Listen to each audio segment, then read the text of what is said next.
তুমি যত বড় গুনাহগার হও না কেন তুমি সরাসরি আল্লাহর ইবাদত করতে পারো, তুমি সরাসরি আল্লাহকে ডাকতে পারো, তুমি সরাসরি আল্লাহর কাছে ক্ষমা চাইতে পারো।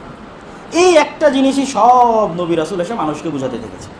নূহ আলাইহিস সালাম তার কওমকে বুঝাতে থেকেছে, মুহাম্মদ সাল্লাল্লাহু আলাইহি ওয়াসাল্লাম তার কওমকে বুঝাতে থেকেছে। কিন্তু মানুষ যেহেতু ভীত, সন্ত্রস্ত, এই জন্য মানুষ আস্থা খুঁজে পায় না। কিন্তু একবার যদি মানুষের মধ্যে তাওহীদ ঢুকে যায়, তাহলেও পৃথিবীর সকল দাসত্ব থেকে মুক্ত হয়ে যায় এবং পৃথিবীর সবচেয়ে শক্তিশালী, সবচেয়ে পাওয়ারফুল মানুষে পরিণত হয়। যার মধ্যে তাওহীদ আছে সে পৃথিবীর সবচেয়ে শক্তিশালী, সবচেয়ে পাওয়ারফুল।